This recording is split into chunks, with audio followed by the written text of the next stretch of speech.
ప్రవక్తలుగా ఎన్నుకున్నానని, ఆ ప్రవక్తల ద్వారా కొన్ని మహిమలు చూపిస్తూ దేవుడు గ్రంథాలు ఇచ్చి వారికి మానవులకి జీవించే పద్ధతి, దేవుణ్ణి గుర్తించే పద్ధతి, ఆరాధించే పద్ధతి, జీవన పద్ధతులు, ఆరాధన పద్ధతులతో పాటుగా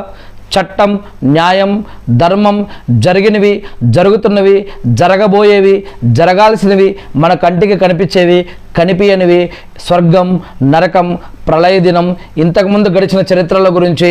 మానవుల గురించి, జిన్నుల గురించి, దైవదూతల గురించి, అనేక రకాల జరిగిపోయిన గాథల గురించి, ఇలాంటి అనేక విషయాలు ఈ యొక్క ప్రకృతిలో మన కంటికి ముందే మనకు కనిపించిన ఎన్నో విషయాల గురించి ఇలా ప్రవక్తల ద్వారా, గ్రంథాల ద్వారా దేవుడు మనకు తెలియజేసి ఉన్నాడు.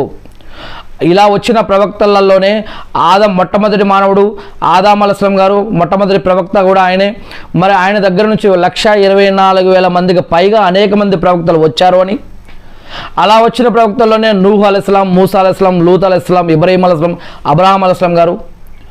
సులైమాన్ అలైహిస్సలాం మరియు మరియమ్మ కుమారుడైనటువంటి ఈసా అలైహిస్సలాం గారు మరియు మరి అనేక మంది ప్రవక్తలు కూడా వచ్చారు అని, ఇలా వచ్చిన ప్రవక్తల్లోనే మరి చివరి యూసుఫ్ అలైహిస్సలాం గారు, యూనుస్ అలైహిస్సలాం గారు, ఇబ్రాహీం అలైహిస్సలాం గారు, ఇలాంటి అనేక ప్రవక్తలతో పాటు మరి తౌరాత్ గ్రంథం అవతరింపబడ్డటువంటి మోషే గ్రంథం అనబడే మూసా అలైహిస్సలాం గారు కానీ, జబూరు గ్రంథం అవతరింపబడ్డటువంటి మరియు పర్వతాలు, పక్షులు ఇవన్నీ కూడా ఆయనతో పాటు గానం చేసినటువంటి, అల్లాహ్ను స్తుతించినటువంటి ఆ ప్రవక్త దావూద్ అలైహిస్సలాం గారు కానీ, అదేవిధంగా మరియమ్మ కుమారుడైనటువంటి ఈసా అలైహిస్సలాం గారు, ఆయన మీద బైబిల్ అనే ఇంజీల్ అనే గ్రంథం ఆయన మీద అవతరింపబడిందని, ఇలాగా చివరి ప్రవక్త అయినటువంటి మొహమ్మద్ సల్లల్లాహు అలైహి వసల్లం గారి పైన ఖురాన్ అనే గ్రంథం అవతరించబడిందని, ఇలా చివరి ప్రవక్తగా మొహమ్మద్ సల్లల్లాహు అలైహి వసల్లం గారు అని,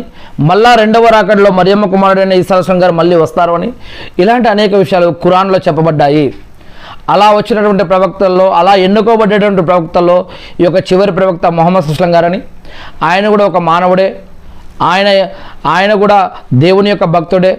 ఆయన దేవుడు ఏదైతే ప్రజలకు తెలియజేయమన్నాడో ఆ యొక్క విషయాలని ఉన్నట్లుగా తెలియజేయడం జరిగింది. మరి అలా తెలియజేసినటువంటి విషయాల్లో ప్రవక్త మొహమ్మద్ సల్లల్లాహు అలైహి వసల్లం గారు ఏం చెప్పారు? ఆయన బోధనల ప్రకారం ఆయన ప్రతి జీవి కూడా అల్లాహ్ యొక్క కుటుంబం లాంటిది అని, అంటే అల్లాహ్ సృష్టించిన సృష్టిలోని విషయాల్లో ప్రతి జీవి కూడా ఉంది అని, మరియు వారి పట్ల మనం ఎలా ప్రవర్తించాలో హదీసులు చెప్తూ ఉన్నాయి. ఈ సృష్టిలో మనతో పాటు ఉన్న ఇతరుల పట్ల, ప్రకృతి పట్ల, ఇతర జీవుల పట్ల, మనతోటి ఉన్నటువంటి ఇతర మానవుల పట్ల ఎలా జీవించాలో కూడా ప్రవక్త మొహమ్మద్ సల్లల్లాహు అలైహి వసల్లం గారి ద్వారా దేవుడు మనకు తెలియజేసి ఉన్నాడు. కారణం లేకుండా దేన్ని కూడా చంపకూడదని చెప్పడం జరిగింది. ఒకానొకప్పుడు ఒక ప్రవక్త అతన్ని ఒక చీమ కుట్టిందని అక్కడ ఉన్నటువంటి ఆ చీమ పుట్ట మొత్తం